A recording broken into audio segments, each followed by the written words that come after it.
Muito bom dia, agronegócio. Sexta-feira, senhoras e senhores, 21 de janeiro de 2022, 8 horas 31 minutos pelo horário oficial de Brasília. Está no ar a nossa abertura de mercado pelo Instagram e pelo YouTube do Notícias Agrícolas e também pelo nosso portal www.noticiasagricolas.com.br. Se você quiser acompanhar pela nossa página inicial, fique à vontade.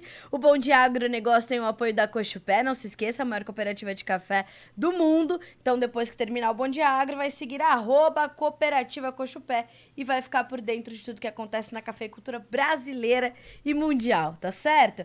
Letícia Guimarães nos acompanha também aqui da redação do Notícias Agrícolas, colhendo ali todas as informações, as perguntas, dúvidas e críticas e sugestões que vocês nos mandam. Mandem mesmo, a gente quer ouvi-los, tá certo? Mande sua cidade, mande seu estado, mande como é que tá a situação climática aí na tua região. A gente quer saber como é que tá, se tá chovendo, se não tá, se tá calor, se não tá, a gente quer saber que você tá fazendo nessa sexta-feira, tá bom? Não se esqueça, se você tá nos assistindo pelo Notícias Agrícolas, pelo nosso site e quiser fazer sua pergunta, migra pro Instagram ou pro YouTube, tá bem? Os dois canais de comunicação ali estão abertos, o chat tá aberto nos dois lugares, tá? Então, fique à vontade para perguntar ali o que você precisa, enfim, e a gente tá aqui com vocês.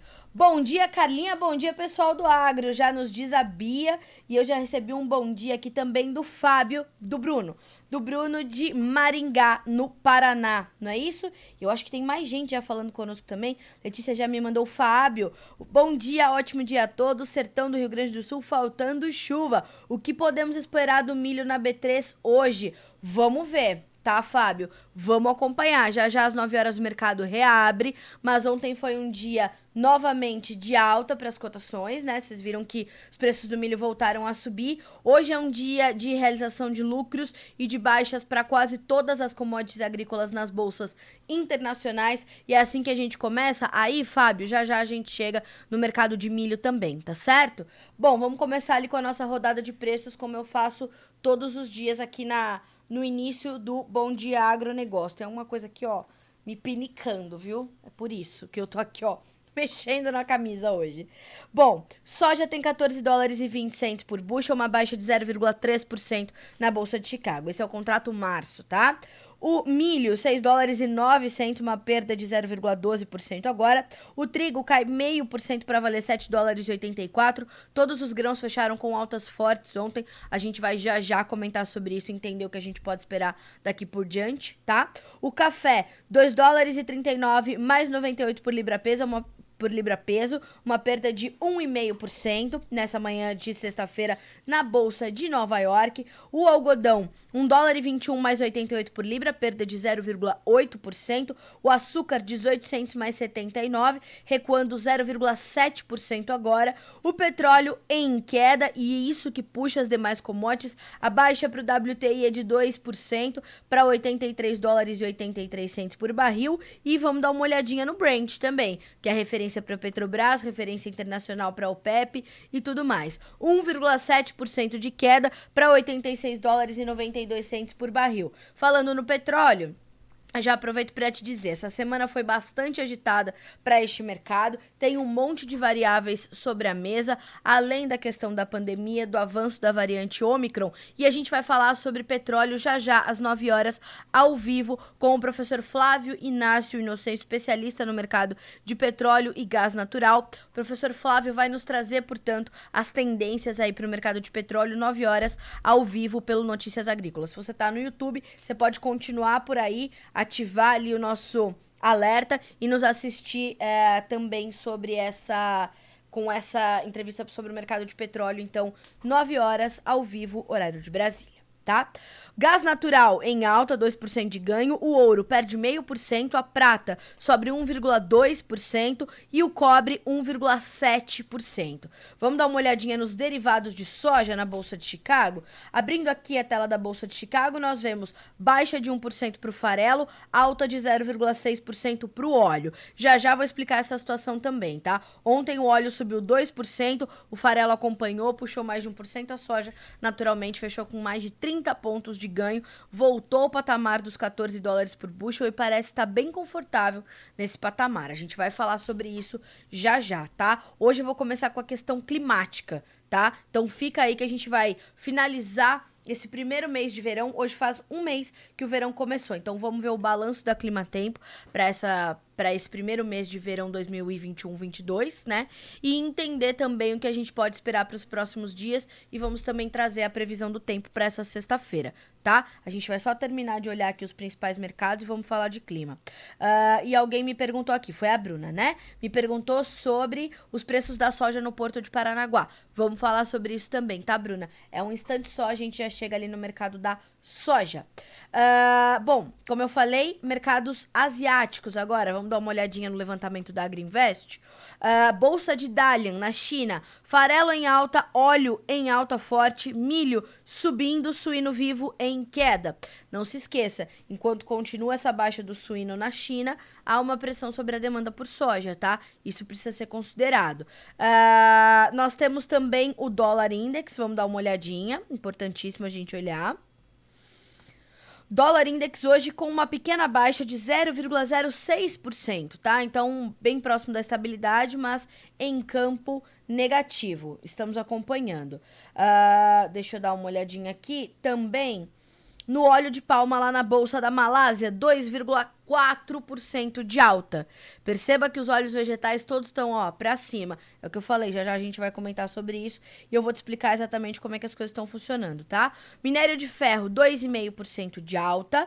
E aí vamos dar uma olhadinha no comentário da Agriinvest para o mercado financeiro, que é importante você entender o que está direcionando ali bolsas, índices acionários e tudo mais, tá?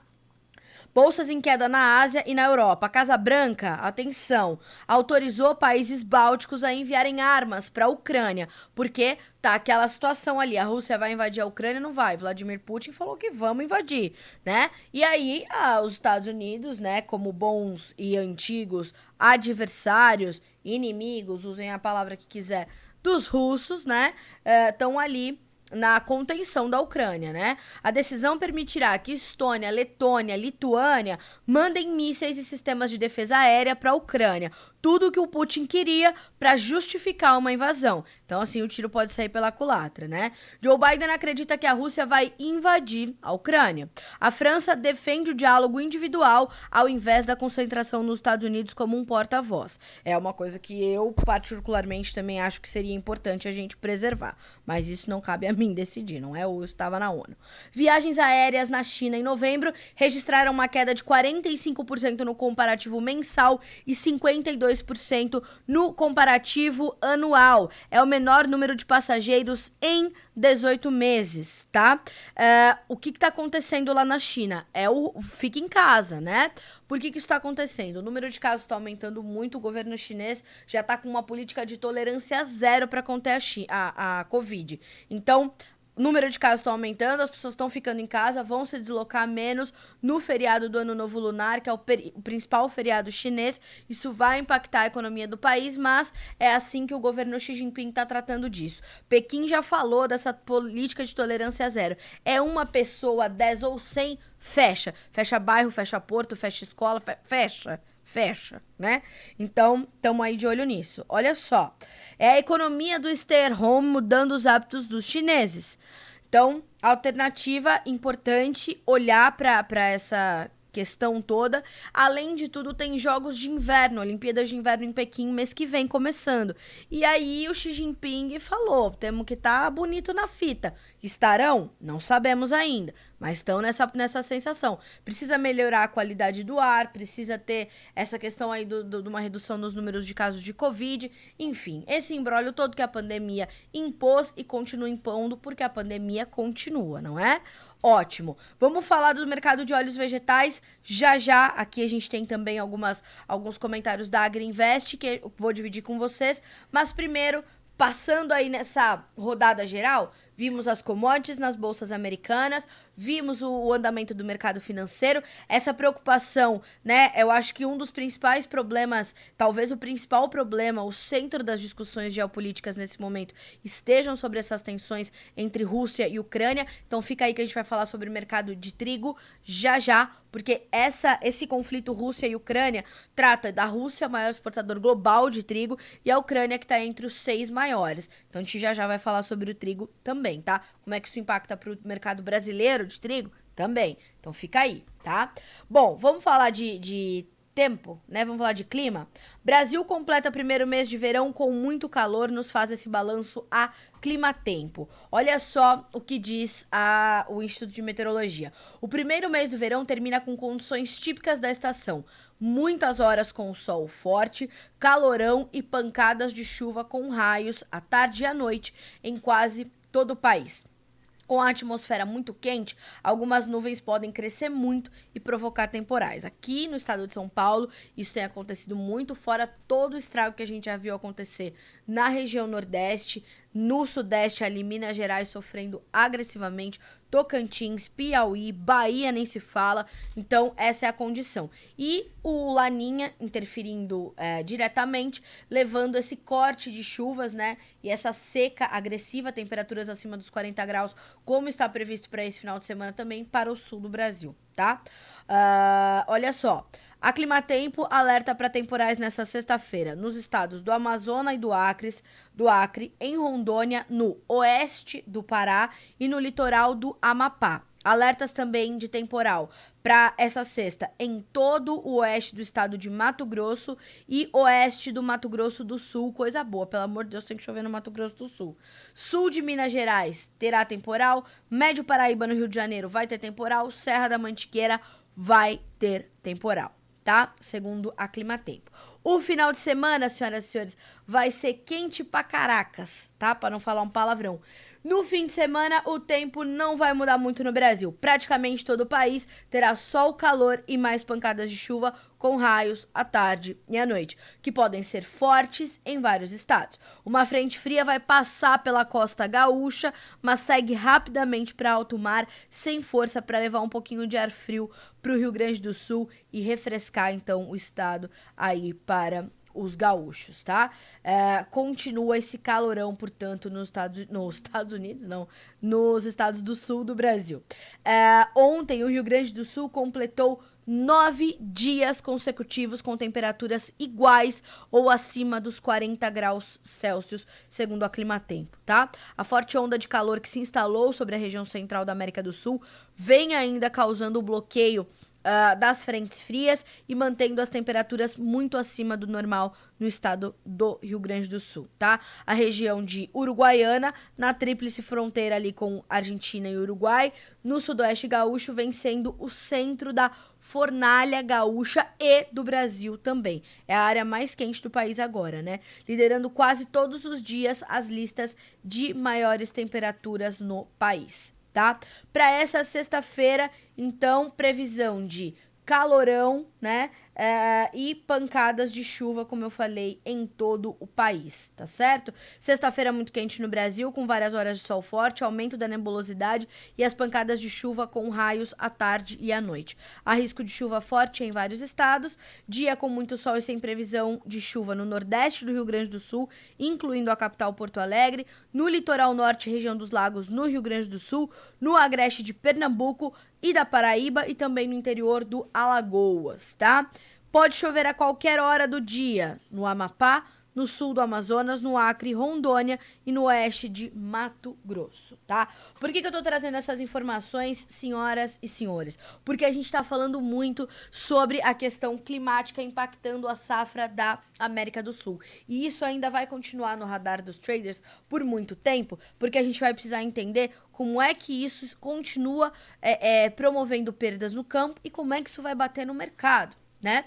Então, essas condições, que são bastante adversas para esse momento, elas trazem um pouco de confusão ali, né, pro produtor e também pro mercado, porque vai chover, mas essas chuvas, né, elas continuam muito mal distribuídas, em baixo volume, onde elas precisariam chegar, e isso não permite que haja uma recuperação desses campos, né? Mesmo naquelas lavouras que foram plantadas mais tarde, ou nas lavouras que passaram por um replantio, né? Principalmente ali no Rio Grande do Sul, no Paraná, não dá mais para trazer essa recuperação em algumas áreas, porque essas chuvas chegam muito rapidamente, batem no solo e logo evaporam, dado o calorão.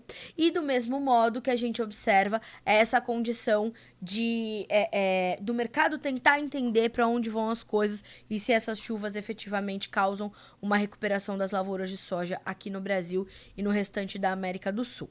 Essa é a condição para o Brasil. O espaço de recuperação existe para algumas áreas, mas ele é limitado, segundo os especialistas, tá? E os produtores principalmente. Quando a gente olha para a Argentina, a gente já tem uma safra muito comprometida, com também pouquíssimo espaço de recuperação. Ontem a Bolsa de Buenos Aires falou em 2 milhões de hectares em condições críticas de umidade, isso é muito ruim. Aumentou, inclusive, o índice de lavouras em condições ruins ou muito ruins. Vou até abrir aqui essa notícia para vocês, para a gente dar o número exato. Pessoal, só um novo recadinho, tá? Não se esqueça, você que está nos assistindo pelo site, quer fazer uma pergunta, quer fazer uma colocação, vá pro YouTube ou vá pro Instagram, tá? Tem um botão ali embaixo, ó, abrir no YouTube. Você se loga, faz a sua pergunta e interage com a gente, tá? Então, a Bolsa de Cereais de Buenos Aires, como eu dizia, trouxe ali uma condição que mostra o seguinte, né? São 43% das lavouras de soja em condições regulares, 27% em condições ruins ou muito ruins e 30% em condições boas ou excelentes. Um número que me parece bastante impressionante, né? Por quê? Porque nós temos 52% da condição hídrica da Argentina numa condição ruim ou péssima e 48% em condições ótimas ou favoráveis. Quando a gente olha para os números da semana passada, nós tínhamos uma condição hídrica ruim ou péssima em 60%. Passou para 52%. Ontem saiu esse levantamento, tá? No final da tarde. Quando a gente olha para as condições de lavouras, na semana passada, eram 29% em situação ruim ou muito ruim e eram 29%, passamos para 27%. Então, perceba, tem alguma recuperação acontecendo na Argentina, né? Então, essa é a situação da Argentina. E vamos ter que monitorar, porque na Argentina há uma série de incertezas. A Bolsa de Buenos Aires disse o seguinte, tá? O que disse o reporte semanal. A semeadura da soja chega a 94,8% dos 16,4 milhões de hectares projetados para a safra 21-22. Chuvas registradas nos últimos 7 dias melhoraram a disponibilidade de água em grandes setores de área agrícola. No entanto, algumas regiões aguardam novas frentes para alcançar uma melhora significativa. Além disso, são 2 milhões de hectares em estágios críticos de diferenciação de vagens, enquanto 8 milhões relatam uma condição de água entre regular e muito seco. 8 milhões de hectares, é muita área de soja, né? É metade, porque são 16,4 milhões de hectares cultivados, né? O plantio nem terminou, 94,8%. Então, senhoras e senhores, a Argentina ainda vai inspirar alguma emoção pra gente aí nos próximos dias, tá? Na sequência, vamos olhar um pouquinho pro Paraguai. Ontem entrevistamos a Esther Stort, que é consultora da Dasagro, e ela disse o seguinte: Carlinha, é uma situação que eu jamais ouvi aqui. Então, a gente reduziu a nossa safra para 4,5 milhões de toneladas, tá? O Paraguai não vai colher 5 milhões de toneladas na safra principal do país, que é a safra de verão. Por que eu tô falando isso? Porque o Paraguai pode fazer safrinha, então pode dar um pouquinho mais de 1 milhão de toneladas ali, caso eles consigam plantar. Porque eles têm 5% agora do plantio concluído da segunda safra, quando eles já deviam estar com pelo menos 50%, mas não tem umidade no solo para plantar. Como é que você avança com um plantio com um lugar sofrendo há 60 dias sem chuva? É impossível, né? Então, tem toda essa condição. O Paraguai sofre uma das piores cenas da América do Sul para a sojicultura nesta temporada 2021-22 e vai inspirar muito cuidado. Na entrevista do Carlos Cogo, diretor da Cogo Inteligência em Agronegócio, as perdas estimadas pela Cogo Inteligência em Agronegócio são para a América do Sul de cerca de 25 milhões de toneladas até esse momento. Segundo o Carlos Cogo, até que nós tenhamos um cenário mais claro dessas perdas, de quanto efetivamente se perdeu, de qual é o tamanho claro e real, né, da safra sul-americana chegando ao mercado efetivamente, nós ainda teremos volatilidade, mas teremos preços em alta. Então, o Carlos Cogo acredita que há espaço para que os preços da soja fiquem ali no patamar dos 14 dólares por bushel, tá?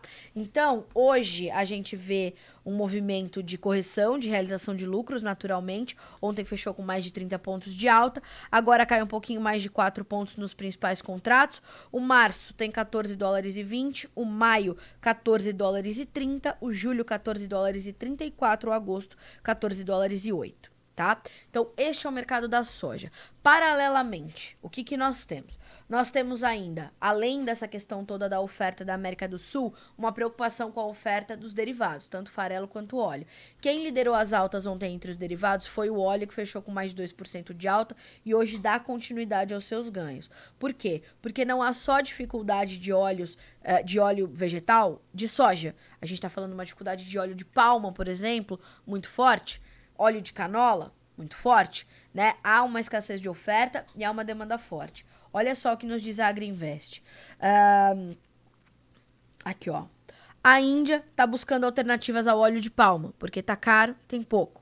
O país é o maior importador de óleos do mundo, sendo que o óleo de palma representa 2/3 das suas importações e a Indonésia, sozinha, 60% óleo de palma. Os prêmios do óleo de soja na Argentina vão decolar. Modelos de clima mostram muito calor e zero chuva para 7 dias para o Paraguai, norte da Argentina, oeste da região sul do Brasil. A quebra na safra do Rio Grande do Sul será grande, é o que nos diz a Agriinvest. E tudo isso impacta diretamente no mercado de derivados. Se você não tem matéria-prima para produzir farelo e óleo, como é que vamos sobreviver, né?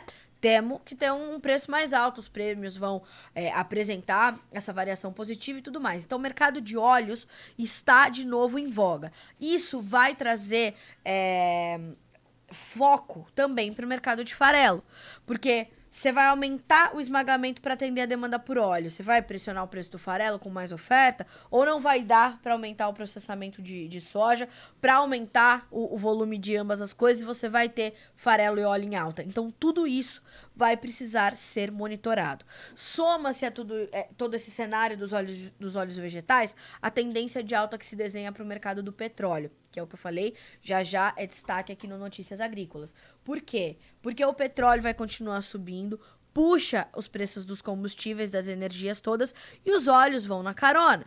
E aí você puxa o mercado de milho, porque se puxam os preços do etanol, da gasolina, vão puxar os preços do etanol. Não só o etanol de cana-de-açúcar aqui para nós, mas o etanol de milho nos Estados Unidos. Então, o mercado de energias e óleos vegetais vai estar em voga e você vai precisar acompanhar e a gente vai te manter atualizado de tudo aqui, tá certo? Então, esteja conosco aqui no Notícias Agrícolas que a gente vai te trazendo todos esses detalhes. Deixa eu dar uma olhadinha aqui nos nossos comentários, porque tem bastante gente perguntando da soja hoje e hoje o meu tempo tá um pouquinho mais curto, né? O William nos mandando bom dia de Três Lagoas, no Mato Grosso do Sul. O Felipe de Quirinópolis, no Goiás. A Mariana de Piracaia, em São Paulo. O Wangles, é isso? Wangles de Alvorada, no Tocantins, nos mandando bom dia. Salto de Pirapora, São Paulo, muito calor. O José Cláudio Vilhena de Carmo do Rio Claro, Minas Gerais. Bom dia, sou do Piauí, de Conceição do Canindé. Qual a previsão para os próximos meses? Olha, não tenho essa previsão alongada, mas vou passar isso para o nosso departamento de clima com a Virgínia Alves e a gente vai trazer uma projeção aí mais alongada para o estado do Piauí, tá bem? Valdemir, é isso? Valdemir, né? O William Campos, lá de Três Lagoas, chuva só pontual. Tô com uma soja em enchimento de grão precisando de chuva. Vamos mandar boas energias pra aí, tá, o William? Vamos acreditar. Dona Eliana, bom dia. Ela mandou aqui, bom dia, Agro, Carla Mendes. O Henrique, bom dia, Agro. Ah, a Bruna me perguntou o valor da soja no Porto de Paranaguá, vou abrir para ti aqui. O seu Ildefonso também conosco. Devido a problemas de clima, preços nas alturas. É isso mesmo, né, seu Ildefonso? O senhor perdeu já lá no começo, né? O Paraná é uma tristeza só. O seu Ildefonso Alzec é lá de Doutor Camargo, no estado paranaense. E vai faltar soja, ele já nos alerta aqui. O Neto perguntando o preço do milho no Porto de Santos, vamos falar. O preço da soja em Rondonópolis, vou buscar essa referência aqui pra você, César. A Gabriela, precisa chover no Rio Grande do Sul também. Precisa, Gabriela. Mas pros próximos dias não tem chuva aí pro estado, tá? Só algumas pancadas muito rápidas, pontuais, pouco volume. É só mesmo pra trazer um susto e aí vamos embora. O Márcio nos mandando bom dia. Soja vai bater R$ 200. Podem anotar. O Alexandre nos mandando bom dia também e perguntando sobre as perspectivas para o mercado do açúcar até março. A gente vai hoje, talvez não conseguir falar sobre o açúcar, Alexandre, mas eu vou pedir também para o nosso departamento aqui do mercado sucro energético para trazer essa perspectiva aí mais alongada desses próximos 2 meses, tá? Até março, e a gente vai te atualizando por aqui. Eu sei que você tá sempre conosco, você vai pegar essa informação com certeza. Deixa eu dar uma olhadinha no YouTube. O Cleverson Machado de Goiânia, Goiás conosco. O Diego, bom dia para todos. Bandeirantes Paraná, Norte Velho. O Roberto Anastácio, gostaria de saber como acabar com os cipós nas lavouras de café. Sou produtor de café na região de Campos Altos. Roberto Anastácio. Roberto, deixa comigo, vou passar isso também para a Virgínia, que é nossa especialista em café, e vamos saber como é que a gente pode te ajudar, tá? Deixa comigo. O Assis, bom dia. Assis de Uberlândia, Minas Gerais. E o Vegno, do sul do Pará. Chuvas tranquilas aqui, coisa boa. Tomara que vocês consigam terminar de plantar aí com tranquilidade, né, Vegno? Bom, vamos lá. Soja em Rondonópolis, vamos abrir aqui. Quanto é que fechou ontem? Não tenho certeza se eu tenho essa praça, mas acho que tenho sim. Vamos dar uma olhadinha aqui. Pessoal, tudo isso que eu vou falando aqui tá disponível para vocês no Notícias Agrícolas, tá? Deixa eu dar uma olhadinha aqui. Goiás, não, Mato Grosso. Rondonópolis. Ontem fechou com R$ 166,80, uma alta de 1,03%. Ontem os preços subiram em todas as praças de comercialização pesquisadas pelo Notícias Agrícolas. Dadas altas foram registradas na Bolsa de Chicago de mais de 30 pontos. O Porto de Paranaguá, né, Bruna? Disponível 179, fevereiro de 2022, 178. Alongando esses meses e dependendo do prazo de entrega e pagamento, preços acima dos R$ 180 por saca, tá? E tem essa disputa aí, mercado interno, mercado internacional, e isso tá intensificando os preços. A indústria tá pagando CIF no Rio Grande do Sul até R$ 190, tá, Bruna? E me pediram também os preços do milho no Porto de Santos, né? Deixa eu abrir aqui para vocês. Pessoal, muito simples de acessar nossas cotações, né? Vocês sabem. Menu, cotações, escolhe o que você quiser. Milho, soja, cebola, batata, tomate, sorgo, trigo, boi, vaca, café arábica, café conilon, frutas. Tem tudo aqui, tá? Deixa eu ver aqui. Porto de Santos. R$ 82,00 foi o fechamento de ontem. Viu, o César? Deixa eu dar uma olhadinha aqui. Quem foi que me pediu mercado de milho? O Neto. Qual o preço do milho no Porto de Santos? Ontem fechou R$ 82,00 para fevereiro, estável, tá, Neto? Mas o que nós temos? O mercado interno também se valorizando, os preços na B3 subindo, né?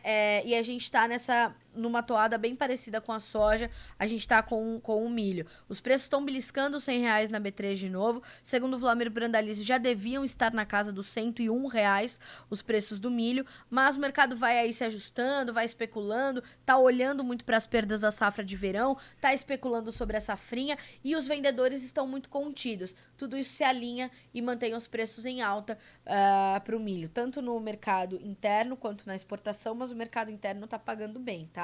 E a B3 vai trazer ainda bastante surpresa, segundo os analistas e consultores de mercado, tá? Olha só. Bom dia de Tupã-Ciretã, no Rio Grande do Sul. A Ju Pacheco, bom dia. A Bia também de Ibiá. É isso? Não, é o Dinei de Ibiá, em Minas Gerais. Bom dia, Dinei. O Denis de Matelândia fala um pouco do boi. Denis, talvez hoje eu não consiga falar, mas mercado do boi nesse momento tem preços estáveis, tá? Não vou conseguir aprofundar muito por conta do meu tempo hoje tá mais curto, mas nós temos um momento de preços estáveis, principalmente pro estado paulista, tá? Mercado tá olhando muito para a condição da nossa demanda interna, que ainda está um pouco fraca para o consumo de carne bovina, mas está olhando também para as exportações melhorando. A volta da China trouxe um reforço ali para o mercado. A gente está falando para boi comum São Paulo, R$ 335 por arroba, boi China 350, então voltamos aos patamares antes do embargo chinês. O mercado está aí se equilibrando, tá? Vamos lá. A Bia. Oi, Carlinha. Sem perguntas, comentando mesmo, só para avisar que nossa arranca de mandioca e produção de farinha foi maravilhosa. Coisa boa, hein, Bia?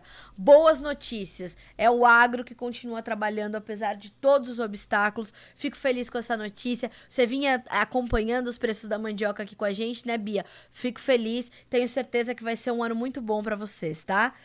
Ficamos 3 dias arrancando e 5 na casa de farinha. Que é melhor que isso, né, Bia? Sinal de que estão trabalhando. Coisa boa. Expansão Transportes, bom dia. Quais as projeções do café arábica? De alta, tá? O mercado tem essa tendência positiva diante dos seus fundamentos, diante de projeções oficiais que não devem se confirmar para a safra 22 do Brasil, porque o nosso parque cafeiro está extremamente fragilizado depois de toda a tragédia climática que sofreu 2020 e 2021, e vai ter problemas aí a produção, tá? Fora a questão logística que ainda está comprometida, fora problemas em outras origens produtoras, como Honduras, como Colômbia, Venezuela, Vietnã, tem um monte de problema em vários países e a gente tá monitorando tudo isso por aqui, tá? Agrocá Negócios, Atibaia, São Paulo. Olha aí que legal. Fim de 2021, fechamos com destaque na produção de pêssegos. Parabéns. Aqui, o interior de São Paulo tem uma fruticultura muito forte, muito viva e pujante. Isso é ótimo. Obrigada pela notícia. Soja Paranaguá, te falei, né, Bruna? Ontem fechamos com 179, 180 para fevereiro, mas nos meses mais longos pagando acima de 180, tá? Mas pouquíssimos negócios acontecendo. O Cleomar Machado de Goiânia nos mandando bom dia para vocês. Deixa eu dar uma olhadinha aqui no YouTube. Assistindo aqui da Fazenda no Pará, Jaraguá, em Água Boa, Mato Grosso. Obrigada pelo privilégio, viu, de estar com vocês aí em Água Boa, no Mato Grosso. Obrigada a todos vocês que estão nos acompanhando pelo YouTube e pelo nosso site também, tá? Pelo noticiasagricolas.com.br. Pessoal, eu vou encerrar aqui respondendo uma pergunta do... Deixa eu ver aqui o nome do nosso colega que mandou, o Felipe. Como tá a demanda de dessecante pelo nosso Brasil? Altíssima e não tem, tá, Felipe? Essa semana nós fizemos uma entrevista com o presidente da ProSoja Brasil, dizendo que realmente essa falta de dessecante diante de uma alta demanda, ela tá bastante complicada, porque nós temos aí o banimento, né, a proibição do uso do paraquat no Brasil, e veio como substituição o diquat. E esse produto está sendo insuficiente para atender essa demanda. A ProSoja Brasil protocolou junto ao Ministério da Agricultura oficialmente um pedido de liberação de uso emergencial do paraquat, novamente, porque tem muito produtor que tem paraquat dentro da data de validade e não pode usar porque o uso está proibido. Então a gente tem uma preocupação muito forte com a demanda por dessecante, que está alta e não tem, e quando tem, está em preços muito elevados no mercado, e os produtores já compraram a preços mais baixos e não conseguem garantir essa entrega. Então há um imbróglio muito grande ali em cima dos dessecantes nesse momento e dos insumos de uma forma geral. O presidente da ProSoja Brasil, seu Antônio Galvão, inclusive nos alertou para o atraso na chegada dos insumos para cultivar o milho safrinha lá no Mato Grosso. A janela pode ficar diminuída e perder potencial produtivo a segunda safra de milho. Então, atenção, tá? Essa questão da crise dos insumos já era sabido, ia se arrastar pelo menos até meados de 2022, e não se esqueça, o produtor americano tá agora tomando decisões, senhoras e senhores. Pelo menos até abril, abril, fevereiro, março, tem que tomar suas decisões e começar a comprar seus insumos. Isso vai pesar diretamente no mercado de fertilizantes e tudo mais, tá? Defensivos, químicos e tal. Até porque os americanos são francos importadores de insumos, assim como é o Brasil, né? Eles não têm essa autossuficiência que as pessoas pensam que os americanos têm. E eles vão impactar diretamente no mercado, tá? Então tenha atenção, porque vai ser um ano, de custos de produção elevadíssimos. Segundo o CPEA, um aumento de cerca de 24% e os mais altos custos em mais de 2 décadas. Então, atenção, porque você ainda vai ter margem de rentabilidade, segundo os especialistas, mas mais apertadas do que nos últimos anos, tá bem? Senhoras e senhores, 9 horas, 5 minutos pelo horário oficial de Brasília. Eu vou terminar por aqui a nossa edição dessa sexta-feira do Bom Dia Agronegócio, mas estaremos juntos na segunda-feira de novo e eu só vou trocar de estúdio e vejo vocês de novo pra gente tratar do mercado de petróleo, tá bom? Hoje nosso foco aqui de manhã é o petróleo na nossa programação ao vivo, então você que tá no YouTube, continue conosco, você que tá no site também. Agora você que tá no Instagram, migra ou pro YouTube ou pro noticiasagricolas.com.br para acompanhar essa informação que faz total impacto no seu dia a dia, tá? O petróleo é a mãe de todas as commodities, né? Ou o pai, pode escolher, mas acho que a mãe tá mais ali, né? Então, a gente precisa entender esse mercado que pesa para os fertilizantes, pesa para os combustíveis, pesa para a energia, pesa para os grãos, pesa para o algodão, pesa para o açúcar, e a gente precisa falar sobre ele, tá bom? Então, a gente se vê já no nosso outro estúdio. Eu te espero, e aqui no Bom Dia Agro a gente volta a se encontrar na segunda-feira a partir das 8h30, fechado? Até lá, bom final de semana para você.